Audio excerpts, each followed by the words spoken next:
Today on the topic show, Liberty's safe response is roasted. Vivek's tweet on the attempted Trump ban gets 1.9 million views in 18 hours. Liberty Safe's true owner is revealed to be a far leftist.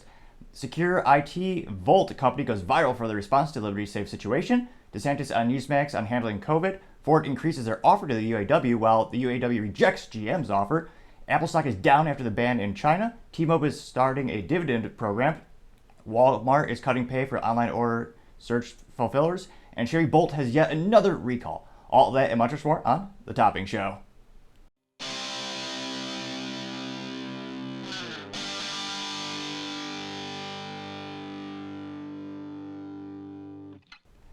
Thank you everyone for taking the time to tune in today. Today's episode of The Topping Show is sponsored by Topping Technologies. Topping Technologies is an IT value-added reseller and services company with a special proficiency in IT security. Heck, I see their founder released twice a day. Guys say he's quite handsome and brilliant. He's me, that's a joke. If you're an IT leader or business owner, need a little assistance, you can reach the team at sales@toppingtechnologies.com. Also, we're trying to get to 4,000 subscribers by the end of September, so if you click that button, I would greatly appreciate it. Now, going over to the business part of the podcast, you have Ford increasing their offer to the United Auto Workers in a perhaps futile attempt to avoid a perhaps inevitable strike. Now, this is a massive renegotiation that happens every couple of years with the United Auto Workers with the big three. The big three being the traditional Ford, General Motors, as well as Chrysler. Granted, Chrysler is now owned by a foreign company in Europe. Now, parent company is called Stellantis. Now, Ford has some of the highest percentage of workers in the United States. GM and Stellantis, in order to remain competitive, they have subsequently put more and more factories in Mexico and other countries where they're much more favorable for business to give them a better ROI.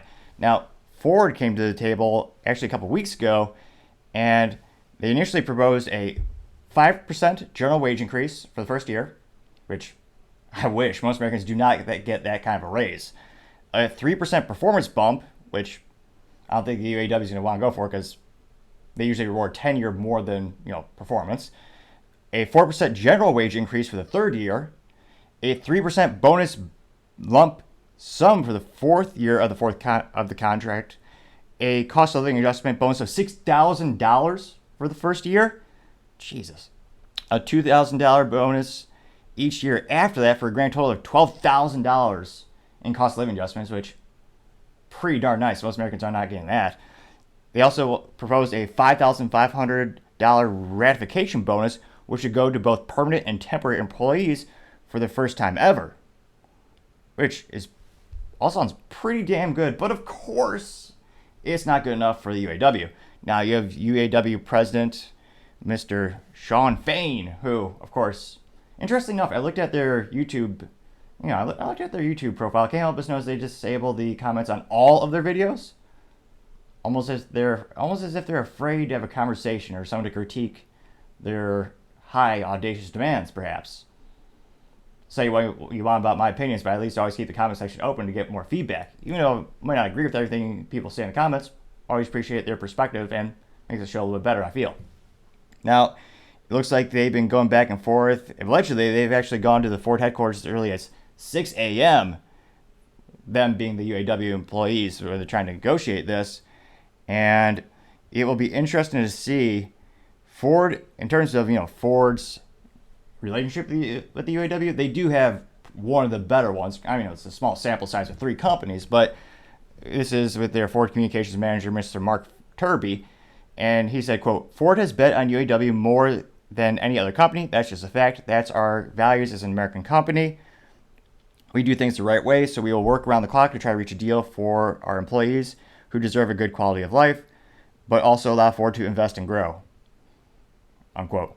Now that second part's kind of key because Ford is in a all the big three, most automotive companies are in a very precarious situation where part of the company's doing good, but overall, not so great. So Ford actually divided the company, interestingly enough, into 3 business units. You have Ford Blue, which is the good Ford, the one that makes money. The one that makes a good old-fashioned F-150. The one that makes a Ford Mustang with the 3 pedals, manual transmission as every car should. The traditional internal combustion engine line. Now that business unit is doing phenomenal. That's what's paying for everything else. So that business is highly profitable. Then you have Ford Commercial, which is all for the commercial grade, of course, larger than life trucks used for commercial usage. And then the third group is the Ford E group, which is for their EVs, appropriately named. And that's where they're dramatically losing money on everything they sell. Now, granted, long term, Like Tesla, I'm sure it'll make a profit, perhaps, but right now they're losing a lot of money on every single vehicle they sell. Now, interestingly enough, it looks like they've offered them choice come with a. Looks like their labor cost is actually $1 billion more than GM and Stellantis. So I was going to say that is pretty dang good already. Of course, that's just the historicals. And they also launching plans to reinvigorate their factories. And I mean, Ford, this is from the 2019 negotiation. They talked about, what have we done for y'all? And they noted how Ford has exceeded job and investment commitments made in the last 3 UAW contracts, creating or retaining more than 5,600 additional UAW represented jobs. Beyond the 8,500 committed and invested $1.4 billion into UAW represented facilities beyond the $6 billion committed in 2019 contract. Ford is the lowest percentage of temporary workers in the U.S. automakers, with 3%, or about 1,700, converted to nearly 14,200 temporary employees to permanent roles in 2019, ahead of schedule. They also, Ford actually provides benefits from day one for all hourly employees, including temporary employees. That's unprecedentedly good.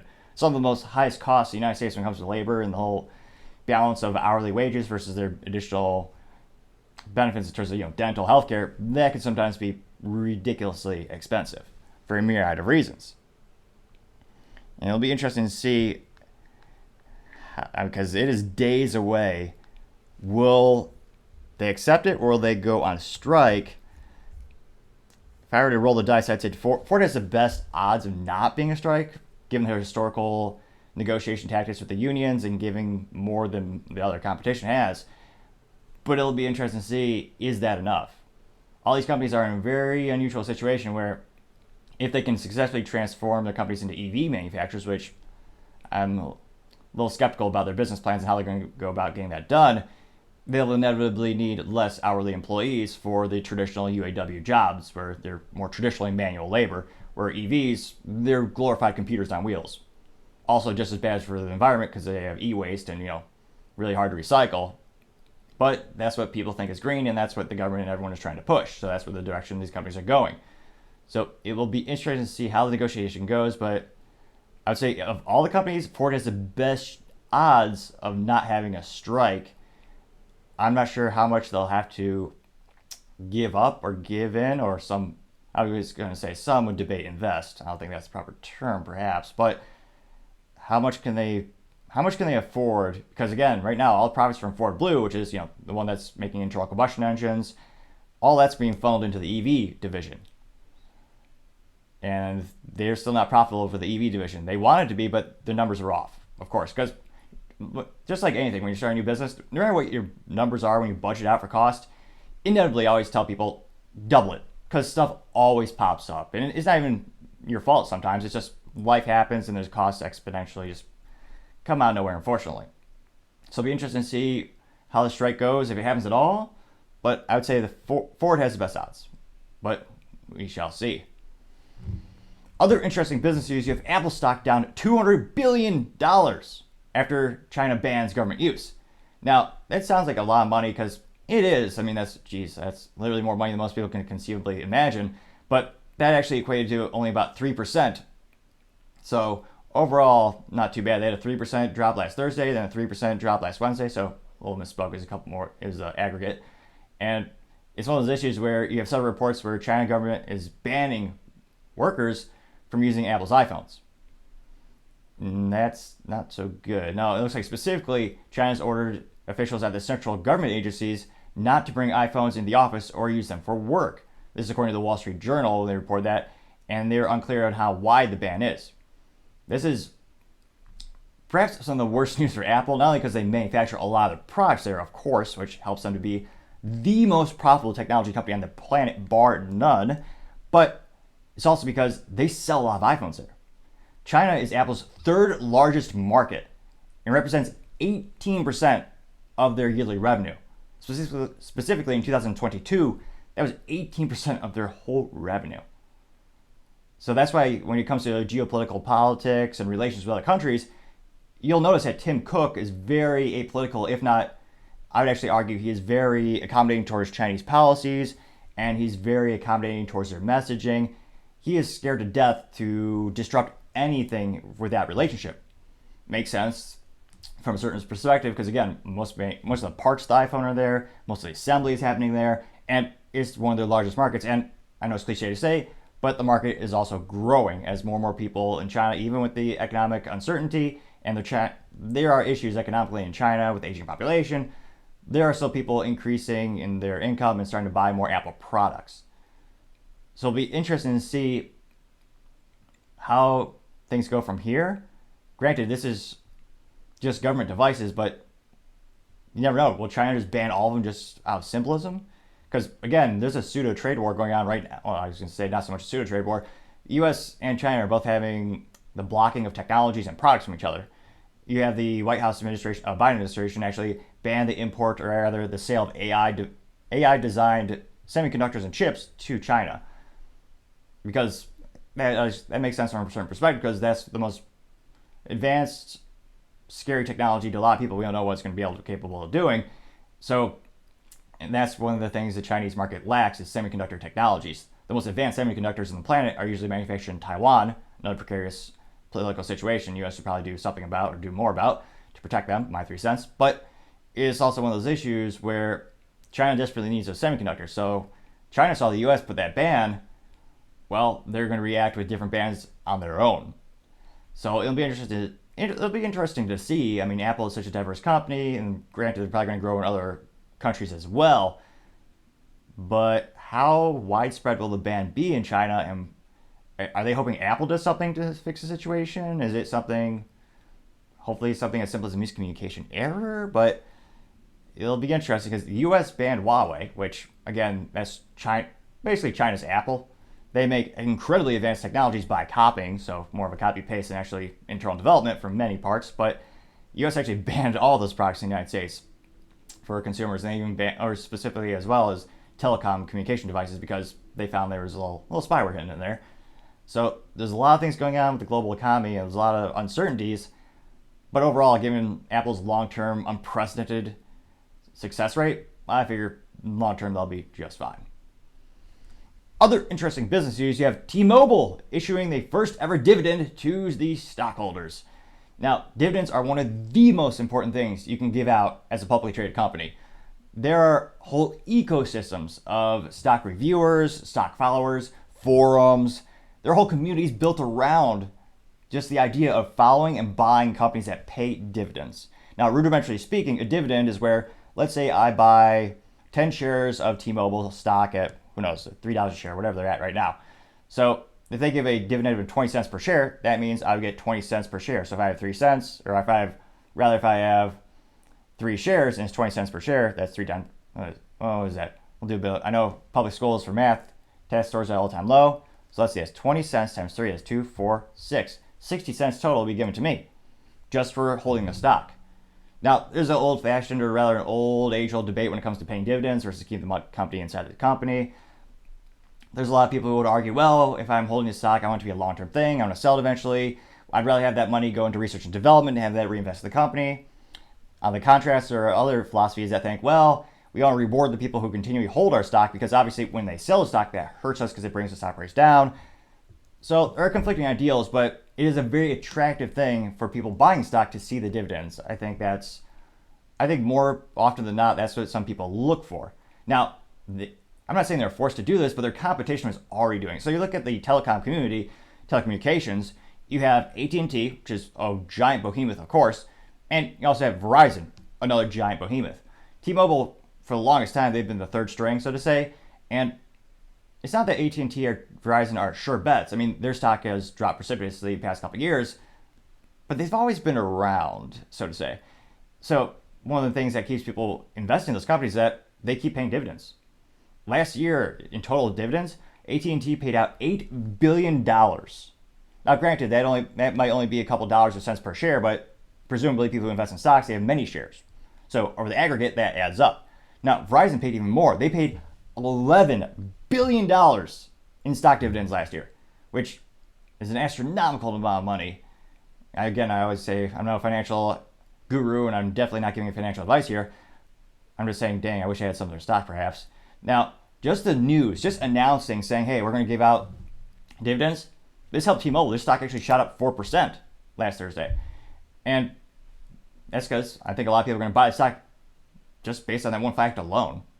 As I said, again, there's many forums that list stocks just based on the fact that they pay dividends, and they will sort it by, usually the percentage of dividend paid or just the dollar amount, which one is paying the largest amount as well. Now, it looks like the company, or rather T-Mobile, is doing a $18 billion stock buyback program. So the company certainly believes that their stock is worth more than what's publicly trading for, presumably. So that's why they're buying it what they see now as a discount for it to go up in the future. And it looks like they're setting aside $3.75 billion pool of cash to actually be paid out for the dividends over the next 5 fiscal quarters. So that looks like it's pretty good. Looks like the money is already set aside. They don't need to worry about that money being taken away from research and development or customer service. So it looks like the money is there, and they're going to consistently reward people for holding the stock. Because obviously you only get paid the dividends if you own the stock. Once you sell it, that's gone. Now, there's a little bit of critique on the internet because this news is coming. You might know if you tuned in a couple days ago. This is coming after the company just laid off about 5,000 of their employees. Now, the good thing for the people working at the individual outlet stores is that for them, their jobs were more secure. Most of the jobs that were let go, unfortunately, were more the corporate jobs, and I believe most of them are customer support. So unfortunately, those jobs have been displaced, and hopefully they find gainful employment and one of the competitors, perhaps, somewhere they could utilize those skill sets that they learned when they were working at T-Mobile. Now, that was about 7% of their workforce, and I don't think that's going to be too detrimental, or I don't think that's going to scare off too many investors, partially because we've seen every company do this. I mean, everyone from mom and pop shops to Google and Microsoft. Some of the largest companies and the smallest companies, they're all doing layoffs because they're trying to get more efficient. And not all the time, but I would say many of the time, one of the issues with larger companies is that there's a lot of fat there. There's a lot of fat you could trim away. And there are many people who have jobs for the sake of having jobs. I used to work at one of the largest tech companies on the planet, and there were several instances where people just had a job for the sake of having a job. It was ridiculous to witness, and not all too surprising because there just wasn't enough oversight, and there's just a gut of just way too many positions that really were not needed, that didn't add value to the company, which is something you need to be very strategic about when you're growing a business and maintaining a business. Is think about every single employee. How are they adding value to it? And be consistent in your evaluation, because over time, some positions change. Some are worth more, some are worth less. And with technology and the global economy, some things move. Some positions might not make any sense to have anymore. So it's something they need to constantly reevaluate. And I don't think a lot of the larger companies do that. Now with all the economic uncertainty and 40-year hyperinflation, that's forcing companies to be more efficient, because they're trying to make those dollars, which the government actually ruins by inflation, but they're trying to stretch those dollars further and further. So I think that's why we're seeing more of these layoffs. And unfortunately, I don't think we're going to see them letting up anytime soon. Although I do hope everyone is able to find gainful employment at a new location soon. But it'll be interesting to see. I think T-Mobile, they're off to a good path. It'll be interesting to see, can they ever overtake the behemoths of Verizon and AT&T? It takes several years and a lot of good things happening for them, but most likely not, but I think they're on a good path. Other interesting business news, you have Walmart cutting pay for online order new hires. Now, it looks like those are the employees you've probably seen and perhaps bumped into, where if you're old-fashioned like me and you prefer picking out your produce to make sure there's no bruises and it's just right, you get the perfect best apple every time. You're someone like me, you go to the store once every couple of weeks, you pick out the best produce, and you're in and out, bang, bang, you're done. Now, some people who they trust employees to pick out the best fruit, not to damage them when they throw them into the baskets, they will actually order online. And that trend is exponentially increasing with all grocery stores. So Walmart had a huge hiring spree, and one of the reasons they increased the wages because it was a big boom. They had this moment where every grocery store, from Walmart to Kroger to Meijer, it seems like every single grocery store, they just started this online program. And the consumers loved it. So they're having to compete with talent as well. Now, they actually increased the price for those wages rather in 2021. That's when the e-commerce was soaring. And it'll be interesting to see I can't help but think maybe they're not getting the ROI they wanted out of these orders. Because again, when you look at groceries, the margins are terrible. The margins on a grocery store are usually 2% on a good day. That's why if you look at the little business landscape, when's the last time you saw a startup open a grocery store? Yeah, it really doesn't happen. It's pretty much everything these days is everything as a service. Technology's always booming, but I digress. Getting back to the grocery stores, they're razor thin margins. So that's why we have a lot of hybrid stores. We have stores like Target, Walmart, where they sell things that are more durable, and those products are more profitable. The goal is sometimes you lose money. A notorious loss leader would be milk. Most companies actually lose money on the milk. They put it in the back of the store every single time. So you walk past the other stuff and you buy more profitable things when you're going to get the milk. And with Walmart, though, with all these online orders, perhaps they just weren't making the profit they wanted, and they had to decrease the cost of the employees. And perhaps they found the role was easier than they thought, maybe with feedback from the employees. There's a lot of what ifs that we could think about. In terms of the trend slowing down, I don't think the trend is slowing down. I mean, I've seen more and more anecdotally, I've seen every time I go to the big box mart, I can't help but see probably 6 to 8 of those carts where you have an employee with a cart of like 12 baskets and they're going along the aisle just picking everything out. I think that's going to be a big trend for the next, I'd say, maybe 48 months. I think eventually you'll have giant warehouses and you'll just have robots doing all of that for groceries in that regard, similar to an Amazon warehouse. But for some reason, they're not at that point yet. Granted, with produce, there's a lot more variables, keeping it fresh, temperature, what have you.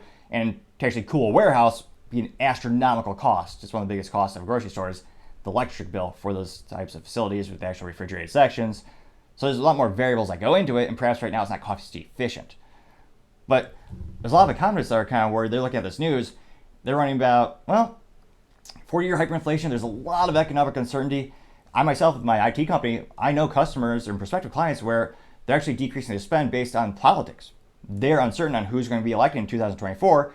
And in the United States, there are a lot of laws, a lot of rules, a lot of regulations that change from administration to administration, many of them impacting businesses. And there are some fields that are more impacted than others, but overall there are huge implications. And I always say when it comes to business, one of the biggest killers is uncertainty. And one of the best things any politician can do is bring certainty to the market.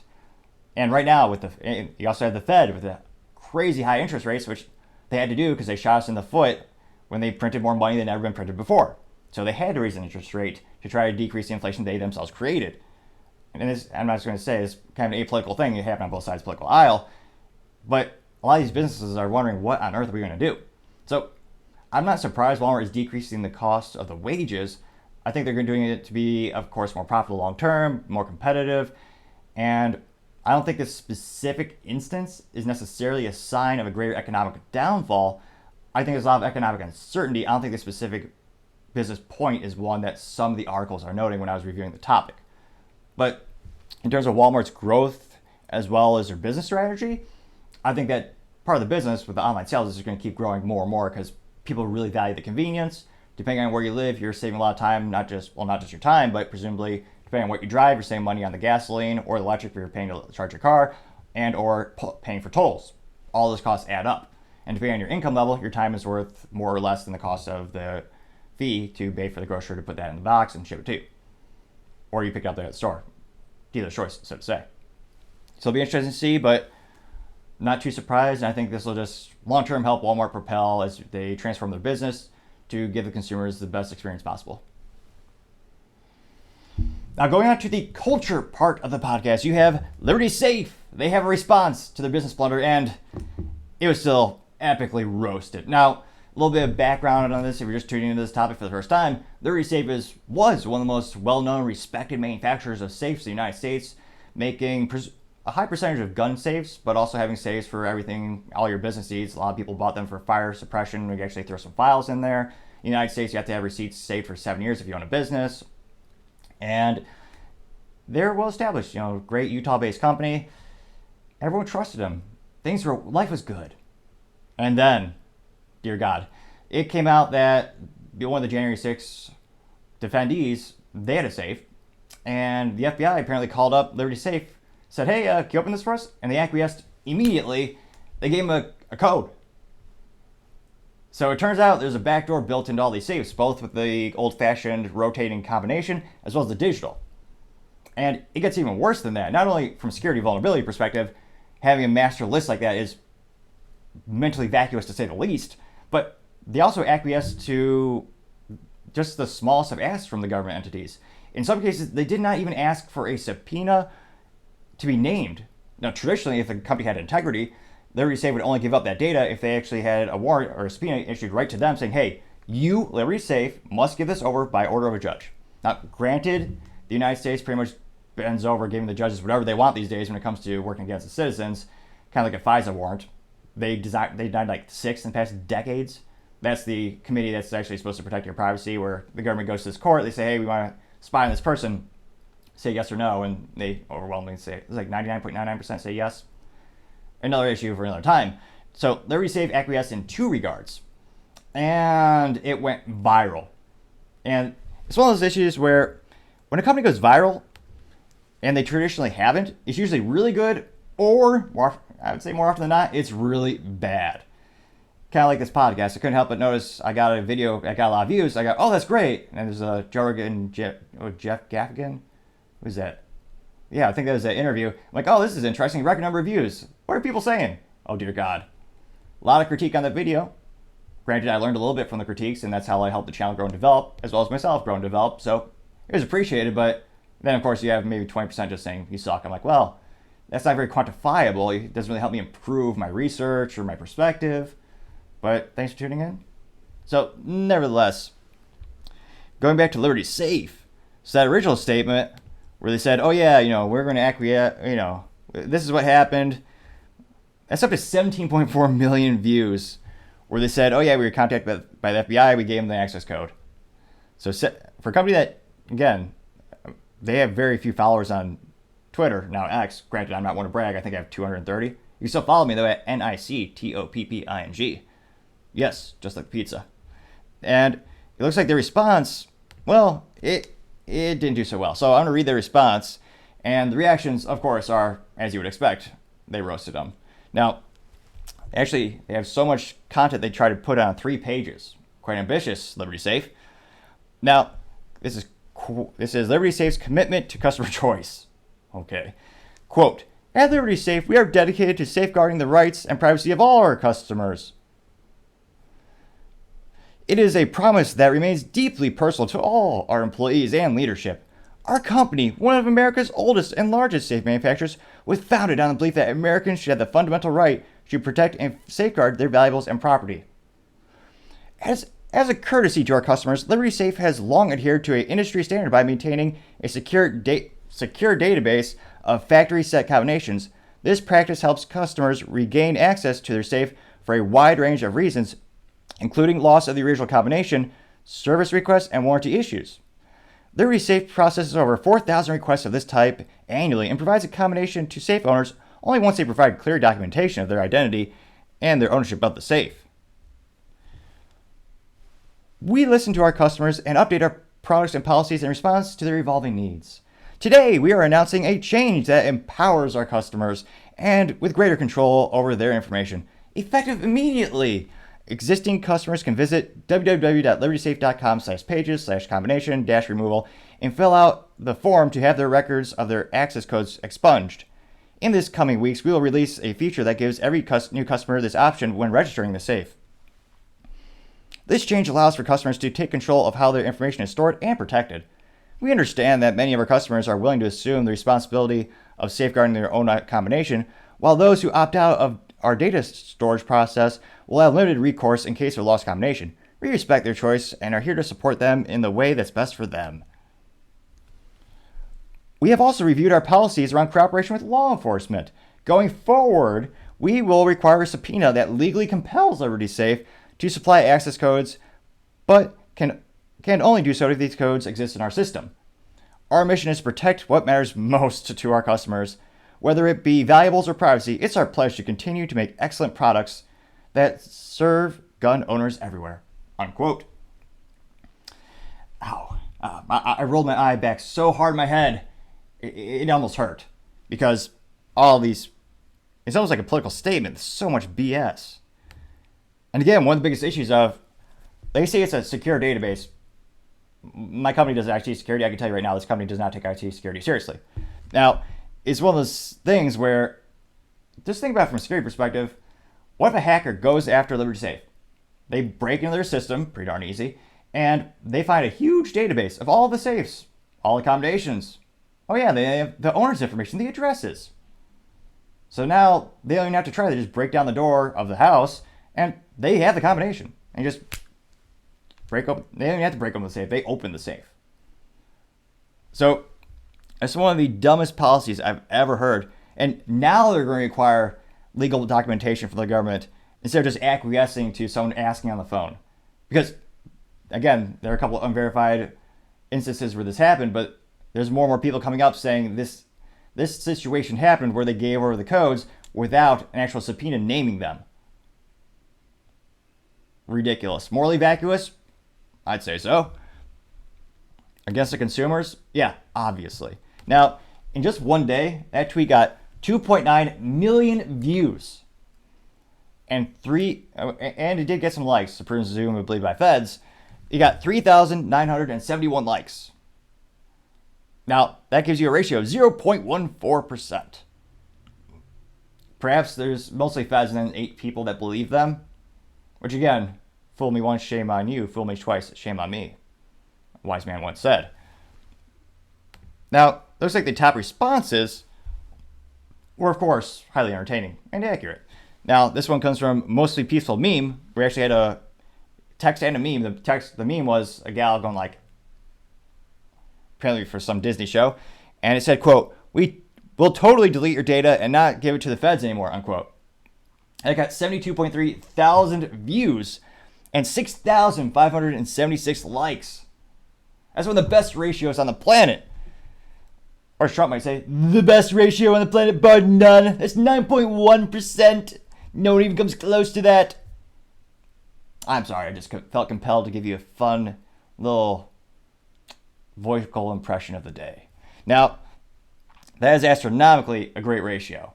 Now, it looks like someone by the name of Not K said, quote, "The answer Liberty Safe should have given is give the customer the manager code so the customer can change it. Therefore, the FBI and Liberty Safe no longer has access anymore to the safe."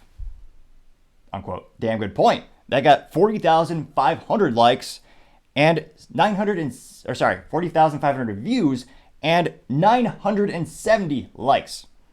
So, pretty good. The ratio going down a little bit to 2.4%. I also have somebody by the name of Grummy saying, quote, "It's too late for this. Too many cases, too many companies. It's time to stand firm now and end the inch-by-inch betrayal of our freedoms through boycott and closing of this company." That person got 62,000 views. And apologies, I did not get the likes at the time, so now it's up to 71.2 thousand views and 3,903 likes, which quite compelling. You also have a person by the name of Cheap Trumpster saying, quote, "You betrayed your customer base," unquote. They got 4,363 views and 315 likes, giving the ratio of 7.2%. Pretty darn good, I would say. And it's one of those instances where if you sell a product that's primarily overwhelmingly used for firearms, most of the people buying them believe in the Second Amendment, presumably, unless they're the fudsters or the fools who acquiesce to the idea of, oh yeah, you only need a hunting rifle. They'll never take that from me. Morons. Mentally vacuous fools, not realizing, if they ever read a history book, they would realize if you give them an inch and if you give them a mile, and in the United States alone, you've seen them erode the Second Amendment by slowly chiseling it away and decreasing the ways and amount you're able to protect yourself. But one would think, if you're catering towards that market, you would have the same ideals and philosophies about the Constitution, the Bill of Rights. But unfortunately, that is not the case. Although, I don't think too many people should be too surprised given where this company's come from. Now, other interesting culture news, going back to Liberty Safe, turns out they're liberally owned. And they donated to Democrats and they have an ESG policy, because of course. Which, of course, if the business blunder of the well, I was going to say, the year goes to Bud Light, bar none. But this business blunder of giving the codes without even being compelled to by law to do so to government entities, if that wasn't bad enough, and building a backdoor for anyone to use, if that isn't bad enough, well, it turns out, yeah, they perhaps did that intentionally because they were not on your side all along. Now, it looks like they actually they sold out, unfortunately, in 2021, as unfortunately companies do from time to time. Now, it looks like the company that purchased them was by the name of Monomani Capital Partners. Can't but think, are they a parody of Monopoly? Maybe they all wear top hats. I'd only presume that must be true because it's a fancy East Coast company. So it looks like they're a liberal East Coast investment firm. And thanks to Charlie Kirk, he actually pulled the FEC reports on the company and found that approximately $400,000 over the last 10 cycles of max donations to Democrats, including Raphael Warnock, John Fetterman, Melinda Barnes, and Mark Kelly, to name a few. It looks like Liberty Safe current CEO Justin Hillenbrand was a founding member of Monomani and had donated $4,600 to Obama for America. Which, again, there's an ironic pun you see at gun stores that actually have stickers, because bumper stickers, people love them for some reason. And one of the most popular ones I remember from the 2008 era elections was one of Barack Obama, and it said gun dealer of the year, gun salesman of the year. That was a time when there were more guns sold, not in I'd say in modern history, in terms of the past 20 years. It was a huge spike in sales because everyone was worried about bans and presumably, and of course, more restrictions to come. And it's one of those things where, yeah, you're donating to the party that overwhelmingly wants to ban the product that you're selling a product to support.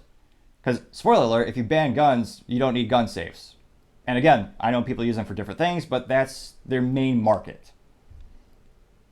So why this why this capital investment firm bought the company is beyond me. And it looks like it just gets worse from there. And it shows even more donations. So you had Tim Ryan from Ohio, Maggie for New Hampshire, Susan Wild for Congress, Annie Gregg for Congress, Steve Irwin for Congress. I thought he died of a stingray accident. Crikey. Joking, obviously. Well, these days not so obviously, perhaps. So they overwhelmingly sold out. And on Twitter, this was posted by a gentleman, and it got quite a lot of attention. It got 16,400 views, 790 likes in 13 hours, giving a ratio of 4.32%. Top responses coming from Lori Marie, saying, quote, follow the money. She got 60 views and 4 likes, giving her an evil ratio of 6.66%. You also have a gentleman by the name of James Palmer saying, yup, 400,000 over the limit donations to Democrat gun grabbers, unquote. He got 107 likes 107 views and 6 likes, giving a ratio of 5.61%. You also have JCP on the Twitter who said, quote, thanks for the info. I'm sure most of us had no idea. I sure didn't. That quote got 145 views and 5 likes, giving a ratio of 3.44%, which, that's pretty darn good. And Charlie Kirk, with the original data he posted, in 2 days, that got 2.1 million views. Astronomical. And 33.3 thousand likes. That's astonishingly successful. And you also have the top responses to Charlie Kirk's post. You have Lashana Love, deplorable, Madagascan listless. Say that 12 times in a row. She says, quote, and this is how they're coming for your guns. Things have a funny way of working out, unquote. She got 15.4 thousand views and 522 likes. Pretty darn impressive. And it looks like you have somebody named Chris Malchik saying, quote, conservatives are quickly going from boycott to a cancel culture mob. Interesting. The company responded and is making changes that people are asking for. If you don't allow people to make a change after your mistake, you're stifling progress and support for conservative ideas. Supporting Dems is not a reason to boycott a company. Unconstitutional policies is, but give them an opportunity to make the appropriate changes first. unquote. Interesting perspective. He did get 942 views with that response tweet, which again is more than I normally get. And I think people are less concerned about donating to Democrats. That is a component of this for sure. But I think the main issue is just the betrayal of trust, where not only were they giving these codes away just by a simple phone call from the government, but they built in a backdoor. You might as well not have a safe at that point. That's like selling a house and just you give the key to the house to the new owner and say, oh yeah, by the way, I've 100 more copies of the keys. I just kind of threw them all in the neighborhood. I hope that's okay. It's like, no, that would never be acceptable. It's basically a pseudo safe. It's a glorified fire retardant box. I wouldn't count on the locking mechanism, to say the least. So that was one negative, or I should say one comment that I disagreed with Charlie Kirk. And you also have somebody named Ryan Waletsky saying, quote, interesting and clear reason to boycott. Don't invest in Democrat companies that discriminate politically, unquote. Got 18,200 views and 412 likes. So pretty good. You also have a reoccurring gentleman. You have LJGN saying, quote, great investigative work. You've shown that Liberty is another lip service company when it comes to the Second Amendment. Just like Black Rifle Coffee, they presented themselves quite differently than how upper management behaves. For example, donating money to candidates and political parties antagonistic to the Second Amendment, unquote. And I'd have to do more fact checking on that. I'm not sure about the Black Rifle Coffee political donations. I see he tries to explain it by another follow-up tweet saying, quote, the leadership of Black Rifle Coffee are Democrat contributors. They are basically woke. They exploit the image of Black Rifle Coffee, but just like Liberty Safe, it is a mask. So perhaps I need to do a little investigation into it at another time. Most of the comments to that are pretty much kind of 50-50. Yeah, right. Don't believe it. Show the receipts. Someone saying, not surprised. So a little bit mixed in that regard. But in terms of the safe company making a comeback, I would say I don't see it happening. There's not an exponential amount of competitors like you see in the Bud Light instance, where the competition is right there. It tastes all about the same with the cheap light beer. Granted, I'm no connoisseur. I prefer a spirit when the occasion calls for it. But when it comes to the safes, it's a much more strategic sale. Most of them are, I would say many of the sales are done through dealerships who represent multiple brands. So the competition is close in terms of they might be in the same building. So that might lead to more sales losses. But it'll be interesting to see the frequency of how quickly the sales go down. I have the same instance or same question with Best Buy with the boycott, where they actively discriminate against people with religious faith. Well, I should specify specifically Catholics and Christians. They seem to be the only group you're allowed to discriminate in the United States.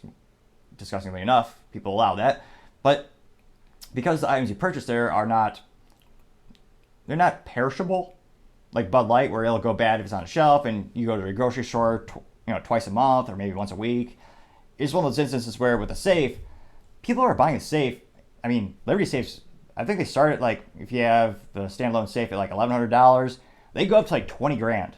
It's like a Porsche. You get to customize it however you want, based on the a myriad of things, from the thickness of the steel to the hours that it's rated for fire suppression, fire resistance, to the type of combination, materials, color, yada, yada, yada.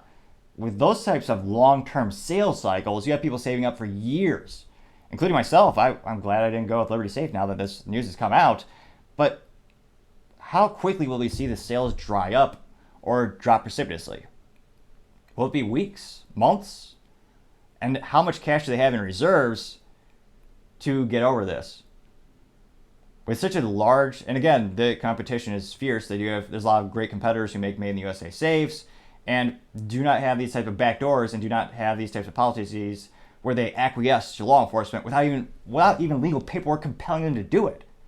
They didn't even do the bare minimum, which is a sign that they are just I was going to say they're mentally vacuous or empty.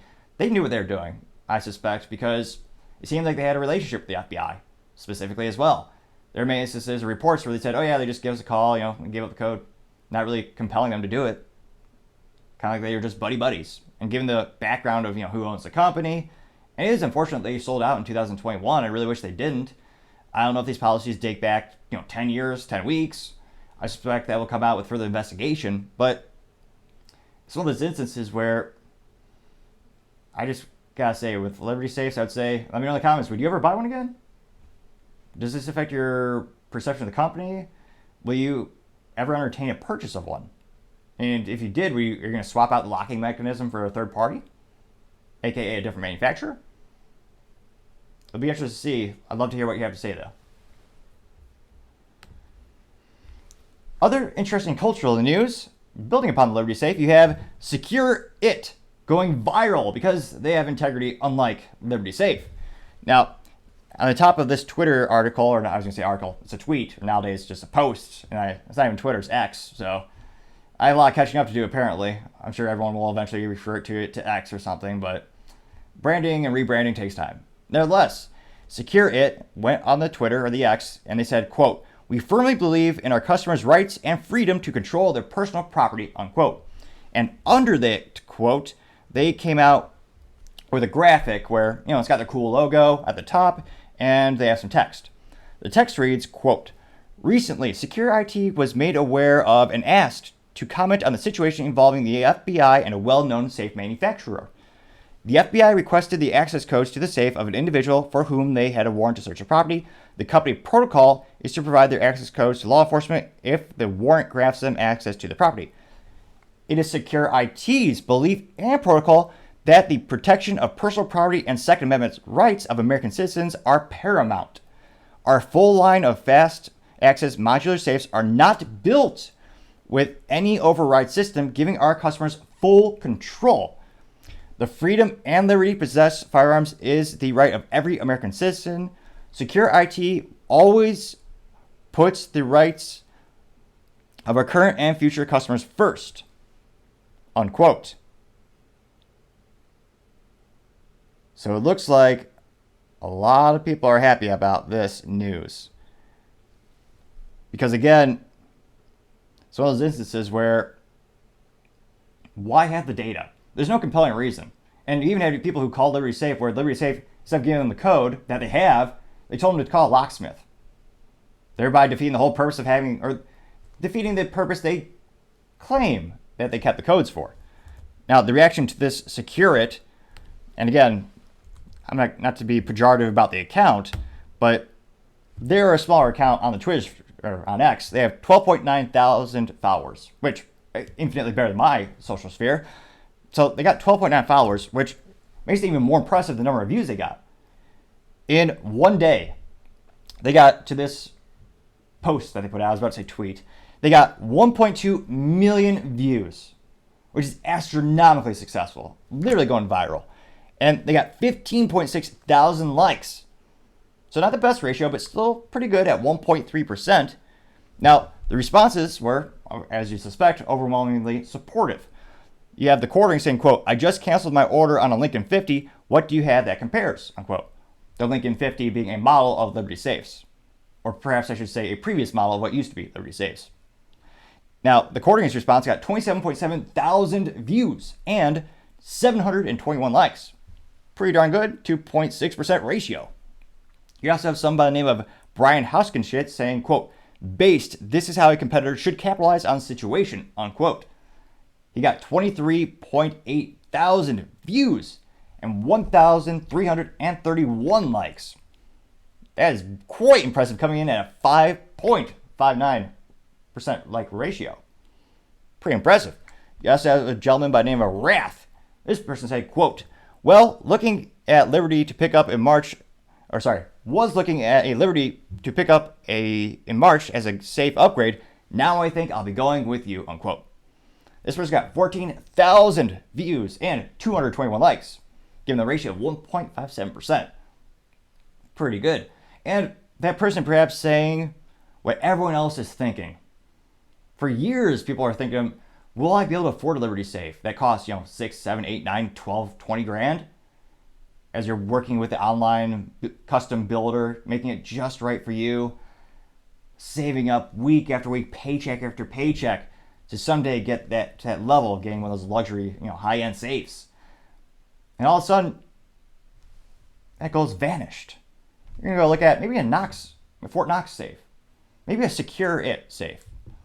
There are plenty of competitors, and then thankfully there are some competitors that make safes still in the United States and who have some great quality.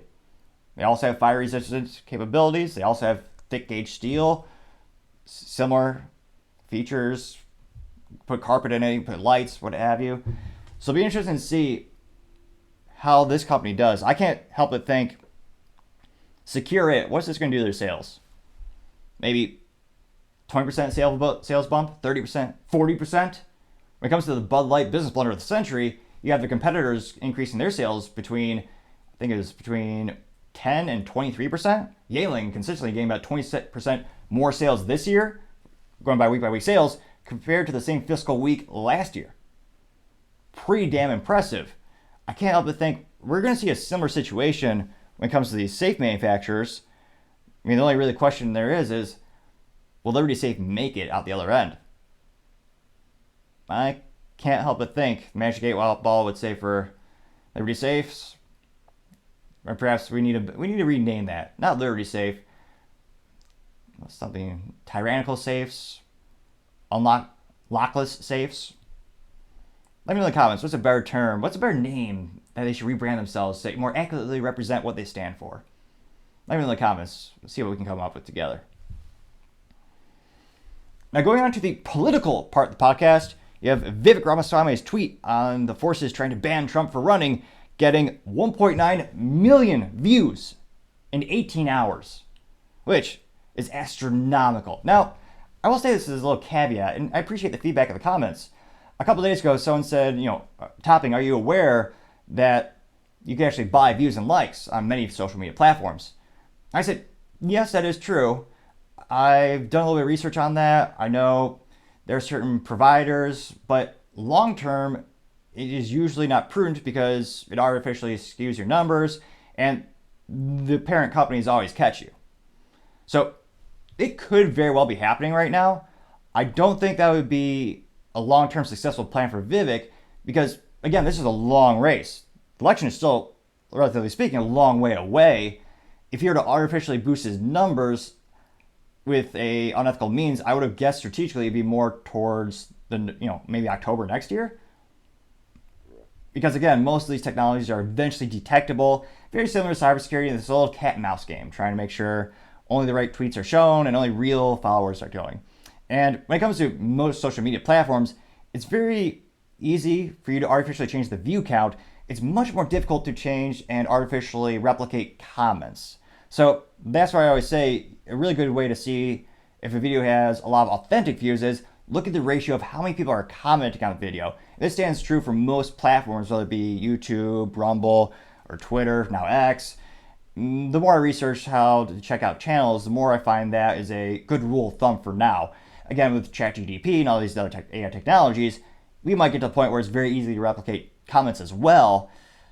Only time shall tell how that evolves and how all these parent companies try to combat that. So I will say that as a caveat, that could be true for Vivek.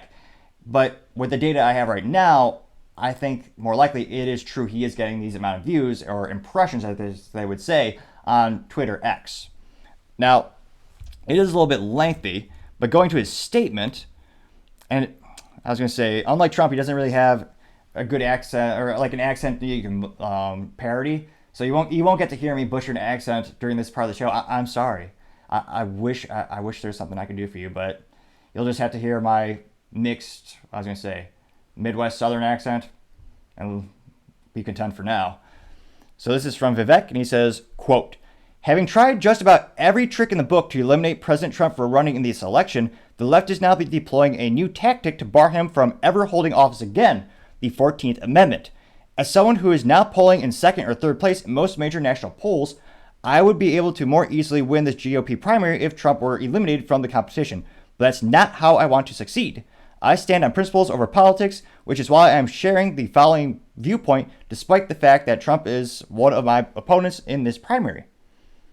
Section 3 of the 14th Amendment states that any person who has been, quote, previously taken an oath as an officer of the United States to support the Constitution is disqualified from holding public office if that person engaged in, another quote, in insurrection or rebellion against the same or given aid or comfort to enemies thereof. Politicized groups, quote, politicized groups are attempting to make Trump ineligible to run for president, arguing he fomented and in fact engaged in insurrection on January 6th. This is the perversion of the 14th Amendment. The 14th Amendment was the part of the, quote, Reconstruction Amendments that were ratified following the Civil War. It was passed to prohibit former Confederate military and political leaders from holding high federal or state office. These men had clearly taken part in a rebellion against the United States, the Civil War. Participants in the events of January 6th did not, and Trump, of course, was not even among them. This makes it all the more absurd that a left-wing group in Colorado is asking a federal court to disqualify the former president on the same grounds, arguing that his stump speeches on and before January 6th equate to rebellion against the United States. And there's another legal problem. Trump is not a former, quote, officer of the United States, as that term is used in the Constitution, meaning Section 3 does not apply. As the Supreme Court explained in Free Enterprise Fund versus Public Company Accounting Oversight Board 2010, and, quote, officer of the United States, unquote, is someone appointed by the president to aid him in his duties under Article 2, Section 2. The term does not apply to elected officials and certainly does not to the president himself.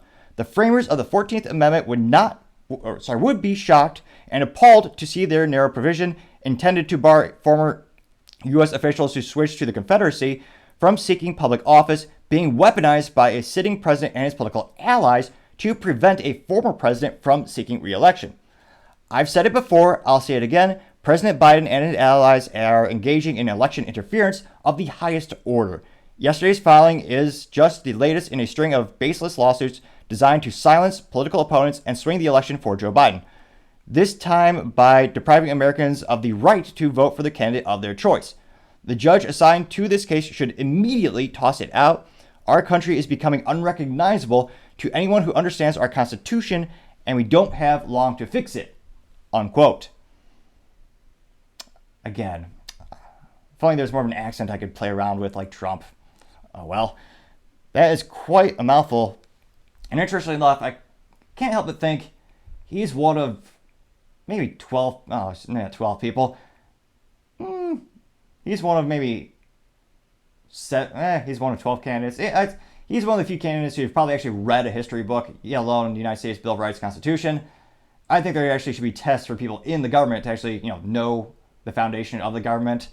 Can't help but think it'd be very similar to the sad stories where you go downtown in a city, you ask them, what's a country that starts with a U? And, they don't know.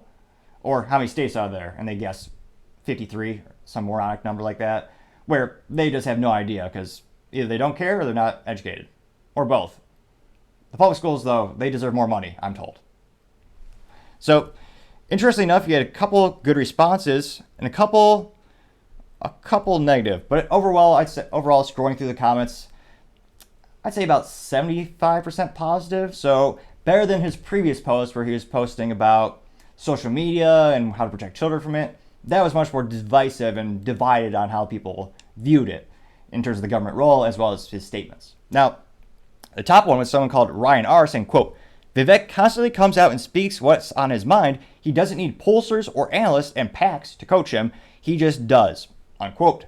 Now, that person got 58.7 thousand views and 1,019 likes, giving him a ratio of 1.7%. Again, all these numbers are equal. They're all taken at the 18th hour after Vivek had posted it. You also have a gentleman by the name of It's Not Rocket Science saying, quote, election interference, not even tried to hide it, unquote. This person got 3,997 views and 74 likes. Pretty good, coming in at 1.96%. Now you have someone by the name of Demonica saying, quote, our country is already unrecognizable. Thank you for sharing this informative statement, unquote. The person got 3,130 views and 98 likes, coming in at 3.13%. You also have Alan Edwards saying, quote, I am with you 100%, Vivek. Keep fighting the good fight, unquote. I was going to say, that's a good quote.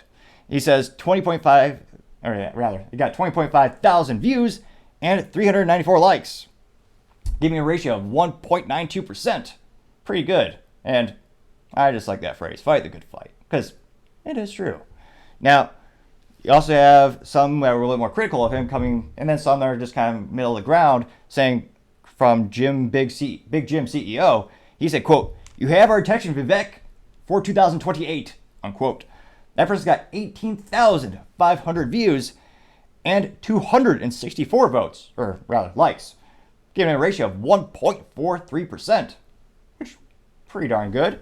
They came in at Stephen Mike saying, quote, "This feels criminal no matter your political affiliation," unquote, getting 20,000 views and 169 likes, giving a ratio of 0.185% ratioed.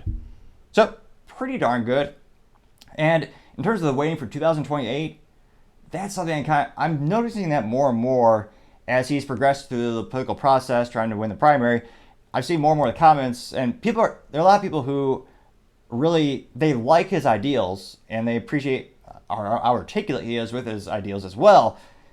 But there are a lot of people who just really like Trump. That's why I suspect there's a lot of fans, there's a lot of support, I think, around a Trump Vivek ticket. That being in case in which Trump is going for president, while Vivek is running as the vice president. Now, that's something I think more and more people are wanting. And again, with the poll numbers, and the big uncertainty is what's going to happen with Trump with all of this situation where he's being sued left and right. They're barring him. There are even some states trying to take him off the ballot. I mean, all it needs to happen is them to win once, and he's in a lot of trouble. Now, in that case, right now, a lot of polls are saying DeSantis is in the front. Then Vivek would have, I think, a bigger shot of becoming president, because then it's basically him versus DeSantis. But in this case, it seems like, and again, there's a lot of uncertainty, but it seems like he's still third place. And I think there'd be a lot of support for him to go for VP. It'll be interesting to see, but in terms of that statement, it is interesting to see, and he's very clever in his positioning because this differentiates him from the Republican, all the other ones, really. Because very similar to the GOP debate, when they asked, would you pardon Trump? He was the first to raise his hand. And that got a lot of attention. That went viral. Brilliant move on the political chessboard, some might say. And it's one of those instances where he raised his hand. The competition, all the other GOP, wannabe, they're all running for the nomination. All of those who had the aspirations standing next to him, they hesitated. And the thing that really caught my eye is they looked around. So they're obviously susceptible to peer pressure. They're trying to read the room, which is a cliche thing that so many politicians do.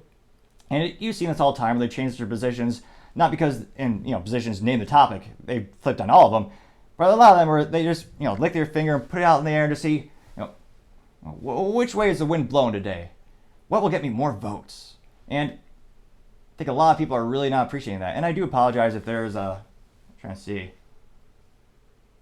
Can never tell what the Zoom is doing here, or not the Zoom, rather the focus is. A little bit of issues with the hardware this week, and it's kind of a hit or miss, to be honest.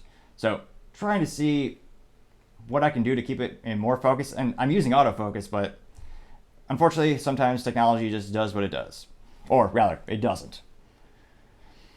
Other interesting political news: you have DeSantis going on Newsmax for an interview on how he handled COVID and the lockdowns. Now, granted, yes, this is probably what he should have been doing for, I don't know, maybe not weeks or months, but, he should have been doing this for a while. So, again, unfortunately, there's a tragedy in Florida, so he's been a little preoccupied, so he hasn't been able to do the runs as he would have traditionally. But for DeSantis, and this is coming from the DeSantis War Room, and it got okay for them. It did good. It got, how many views did it get? 17,800 views in one day. And then he did get 461 likes. So the ratio is pretty good, 2.59%. That's a good ratio. But again, they're not getting the views.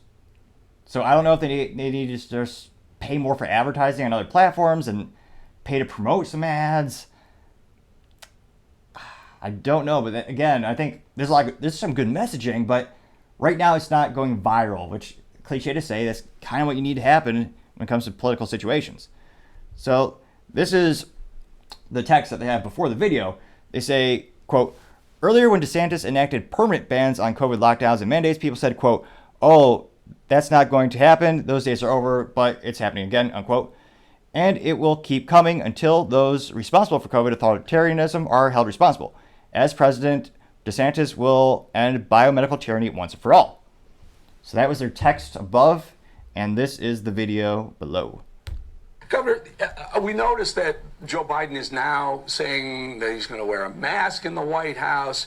What brings up the question, is this whole new COVID push that seems like it's coming from the left and the administration, do you think this is in preparation for a 2024 run where Joe Biden can hide out in his basement the way he did in 2020? And tell us, let's talk about a little bit about how you handled COVID.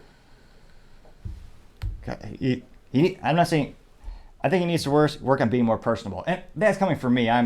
Lord knows I've had my socially awkward moments several times throughout my life. But just waiting for the person to talk, he just looked, not like he's being held hostage, but he just looked and felt a little awkward. And again, that's something where you can hire coaches and there's a lot of things he can do. I think politically speaking, moving on the chessboard, I think they need to move some of those resources toward him and maybe get some coaching classes around that. Because again, every one of us can improve our skill sets. I think that's something he needs to actively invest a little time in as well, which long term should have good results. So first of all, Eric, we have implemented in Florida permanent protections against all those mandates. They can't force you to wear a mask. They can't make your kid wear a mask in school. They can't force you to take these shots. They can't do any of the things that we saw that were offensive. Obviously, as governor, I pushed back on all that. But in the future, and what people told me when we enacted those protections is, oh, that's not going to happen. Those days are over. But it is happening again. You have a school district in Maryland that just required N95 masks on school children. You have Biden wearing masks. He's talking about producing another rushed vaccine that he's going to put money behind, taxpayer money behind. Who knows how they're going to be able to do that? I think they're in court now. They want to be able to reimpose mask mandates on commercial air travel. So they are going to do whatever they can get away with. They're going to use that to their advantage however they can. That's why one of the things, I'm really the only guy running for president that talks about one of the things that I will do as president is we are going to bring a reckoning to the CDC, the NIH, the FDA, all these agencies that were responsible for really bad policies and lying to the American people about so many different things. Because if you don't have that reckoning, they are going to continue to try to do it again. So we've got to make it clear that what they did was wrong. What they're trying to do now in its infant stages is wrong, and we can't let this happen to our country ever again. So, pretty concise little clip that they posted up there. And truth be told, I think it has a couple good points. Now, granted, when it comes to all these pandemic things, I always tell people the same cliche thing. Ask your doctor. Presumably, you have a good doctor that you trust and one that's actually competent. Those are rare, I know, but hopefully that's where you should get your medical advice from. When it comes to the whole mask phenomenon, it was fascinating to see articles about when they actually talked about how large or rather small all the infected all the carriers of COVID. It's like they're so tiny that they would just go past the mask. Because again, it's just like a giant grid, or rather a giant net. If you look at it under a microscope, mask is like that, but you look right there. Well, I'd say disease in many cases is like sand. So, I mean, yeah, it's going to go right through. But you look cool, some might say. And you get to signal your beliefs. Now, interesting enough, shutting down some of those agencies, who again, some of those people are literally just appointed for life, no oversight. Like many government jobs, no one votes for them.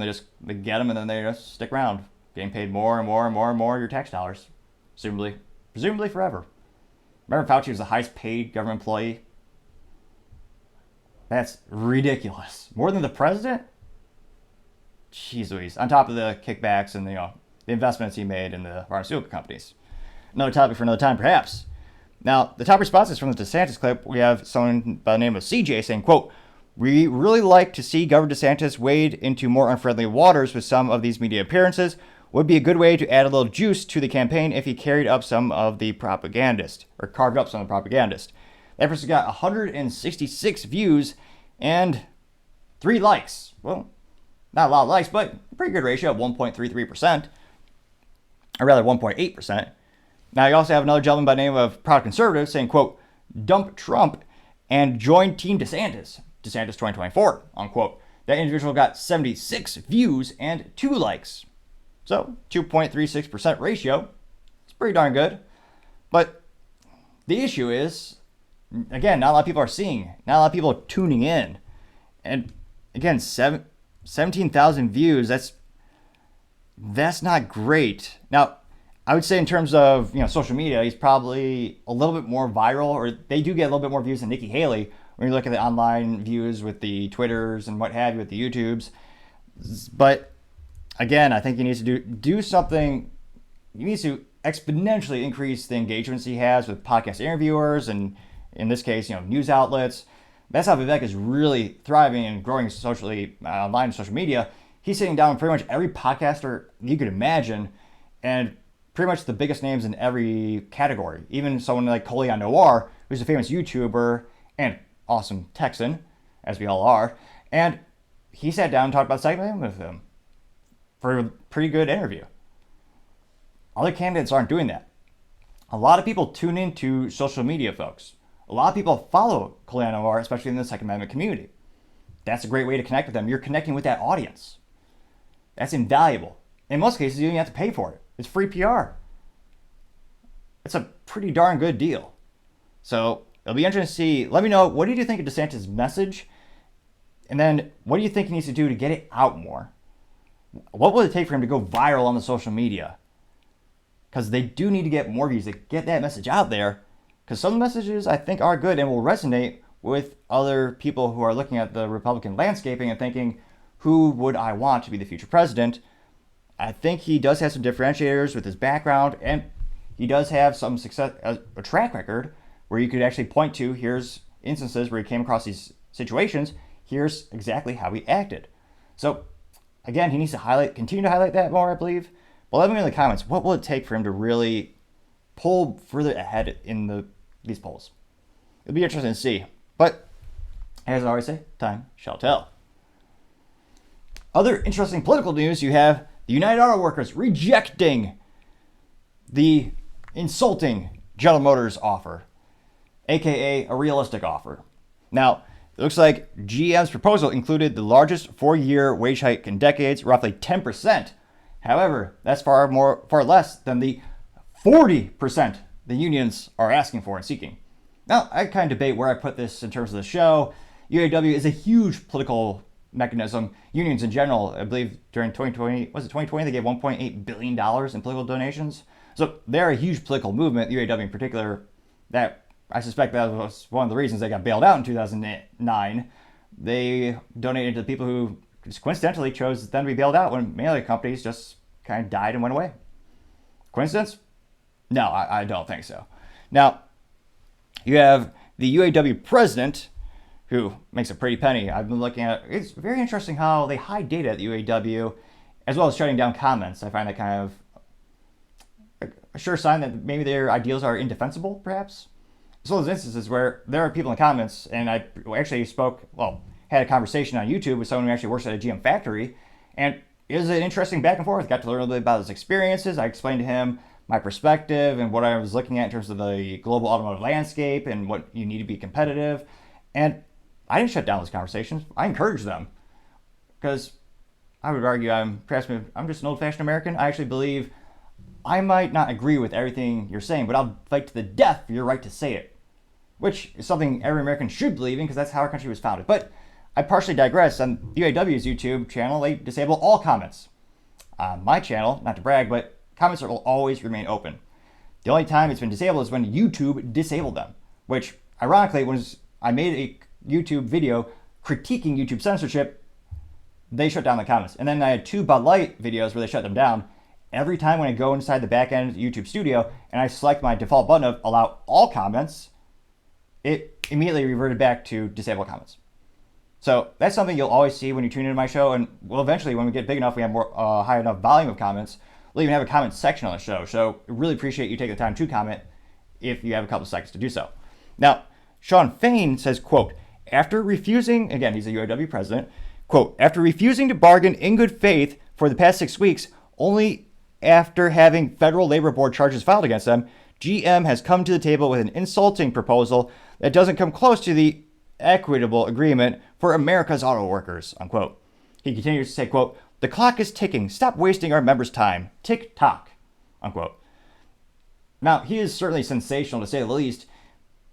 I would say he's, well, I was going to say, I don't think he's effective at marketing because I don't think the messaging he's putting out will actually get them the negotiating. It's not going to get them what they want, but he is certainly effective in marketing. He actually had a whole YouTube video where he took the offer from Stellantis, which is the global parent company behind Chrysler, as well as Dodge and Jeep. He actually threw their offer in the trash bin, or if you're European, the dust bin. And so I was going to say, imagine if GM did that to him. Oh, he would be crying, tomorrow. There'd be even more protests and more strikes. The hypocrisy is all too common among them. Now, it looks like he's saying they better hurry up. And that's true. I mean, how many days until the 14th? Because that's Thursday this week. It expires on the 14th, their current contract the contract that they have. So the clock is quite literally ticking more and more. Now, in terms of leverage, I think he has the least amount of leverage to GM and Chrysler specifically because they have the least amount of U.S.-based employees. Ford has the greatest amount of U.S.-based employees in the automotive community for the United Auto Workers. And Ford and Stellantis just got to remain globally competitive. They went to Mexico and set up more shops there, which, of course, has better, not only much cheaper labor costs, but also the government is they're less strict. They don't have the EPA trying to shut down your business over there. Let's just say that. So it's not just that one factor, but that is a factor, which is why many companies choose to leave the United States, unfortunately. Now, in terms of what the UAW is asking for, just to name a few, they're asking for a 40% wage hike. In fairness, it's over 4 years, but it actually is a compounding. So to account to 46%, they want a cost of living increase, increased retirement benefits, a pension. They want a 32-hour work week, but they want to be paid 40 hours, and an end to the two-tier pay system, just to name a few.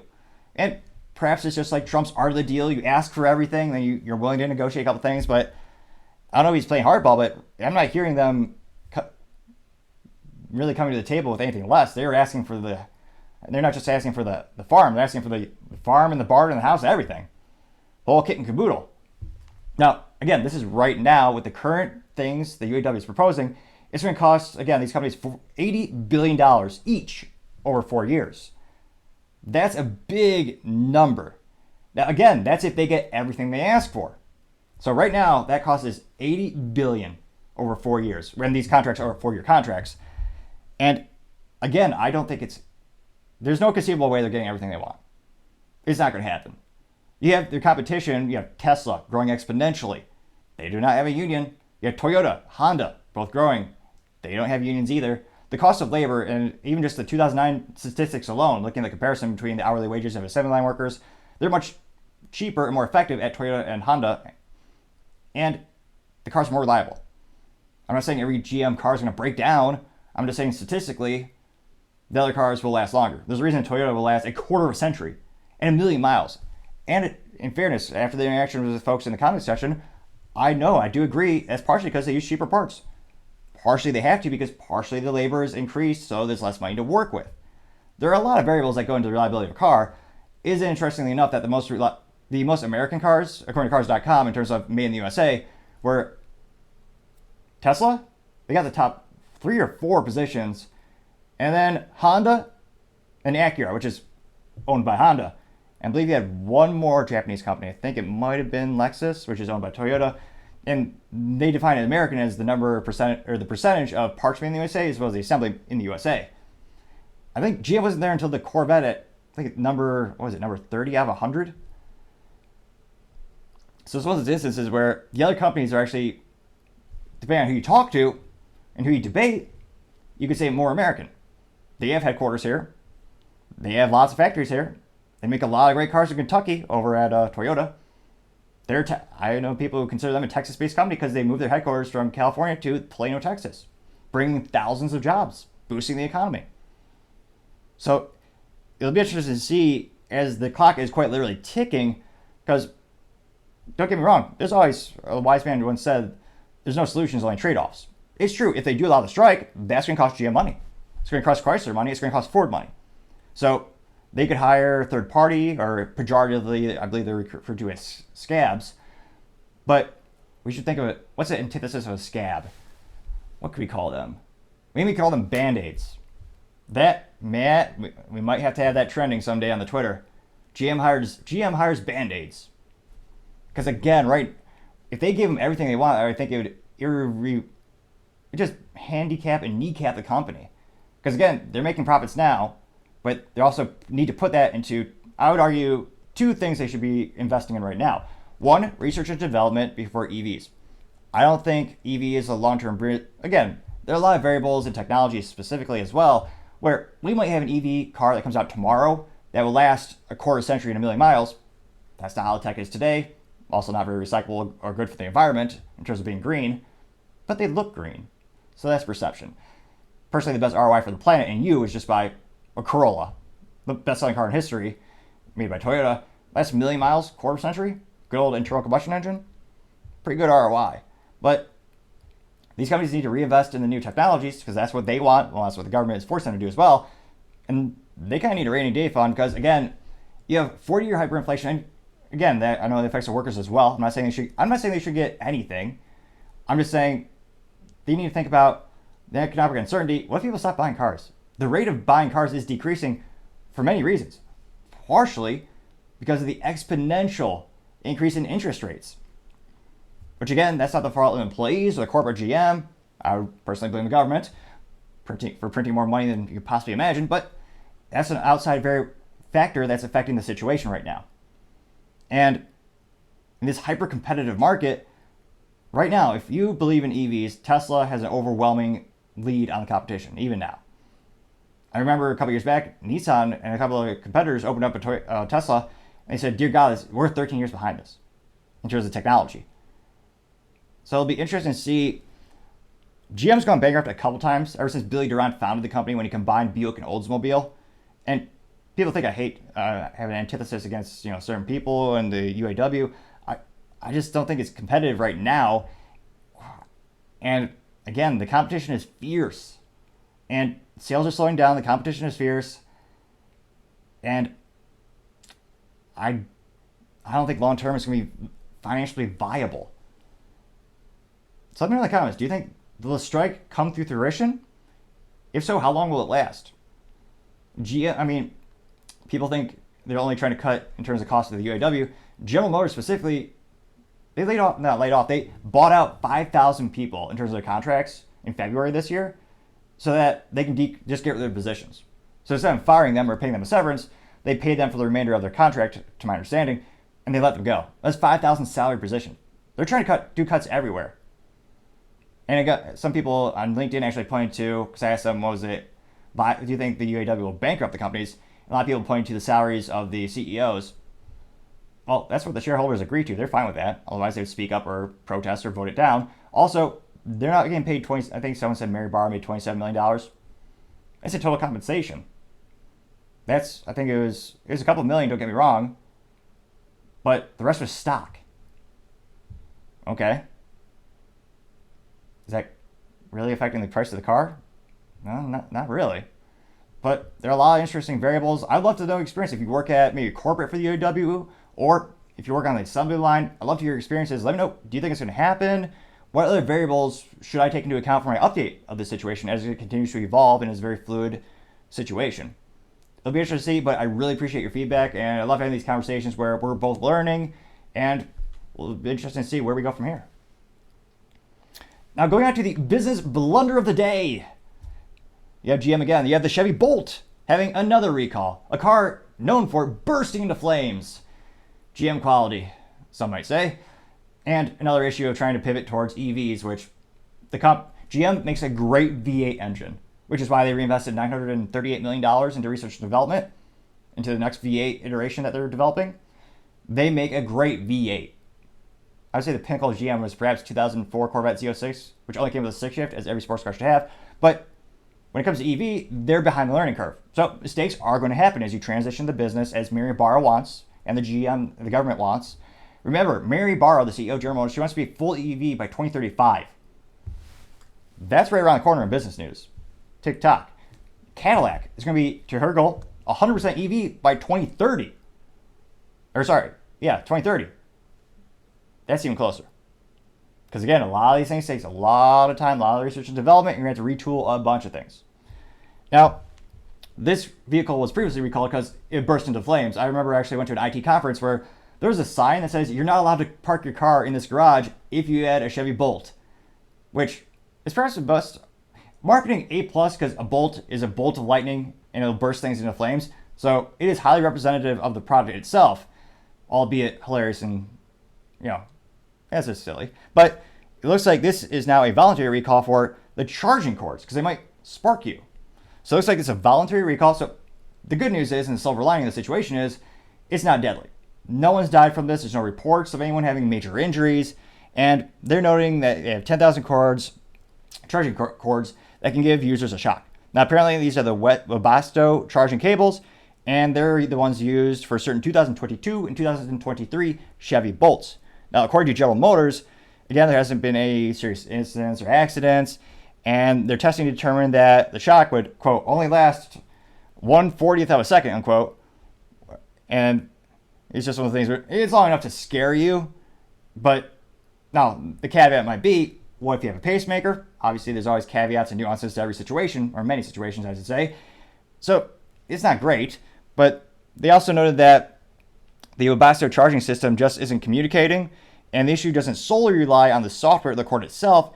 Instead, General Motors believes that the interaction between the software and the cord is causing an issue somewhere down the line. The result of which is, instead of bringing a charge stop to the charging when unplugging your charger, the electricity just continues to run and it will discharge. So if you unplug the charger, you got that in your hand, it's primed to shock you. And this is one of those issues where I spoke about when we were covering the negotiations that the big three, Ford, General Motors, and Chrysler are going on with the United Auto Workers. They're slowly turning into technology companies. This is a pretty good case in point. Software is becoming paramount to these companies. And that is a whole different can of worms. Or in this case, we would say perhaps can of Wolverines. What else is it? What's the symbol of Michigan? Yeah, Wolverines. I don't know how they fit in a can, but a drum perhaps is more appropriate. Nevertheless, it's a whole different game, and they're going to have either new people with different skill sets, or they can retrain people for those positions. And it's not good for the Chevy Bolt specifically because, again, this is something that it already is the butt end of many jokes because it could literally burst into flames a couple years back. And this is something where, interestingly enough, they said they're going to kill the product, or rather they're going to stop the production of that specific nameplate and the whole brand. And then they decide they're going to bring it back and subsequently continue to make it, apparently. So a little wishy-washy on the future of the Chevy Bolt. They are getting a moderately good volume of units sold. But again, GM is really proud of the fact that they're going EV. That you look at the commercials, where the marketing is, where the messaging is, it's all the CEO talks about. And to have, as some might say, a little egg on your face for the thing you want to be known for, that's got to be the business blunder of the day. Thank you, everyone, for taking the time to tune in. Again, I know it's ambitious, but we're trying to get to 4,000 subscribers by the end of September. So if you click that button, I would greatly appreciate it. Also, I really appreciate the feedback as we try to make the show better and better. Slowly but surely, perhaps, getting better at my enunciation and slowing down my speech patterns, as many of you in the comments noted that was something you did not appreciate and you wanted me to work on. So that's something where we're working together to make this show better and better. Also, don't forget to tell your family, tell your friends, tell your coworkers, heck, tell your enemies, tell anyone and everyone. Just stay safe, fight the good fight.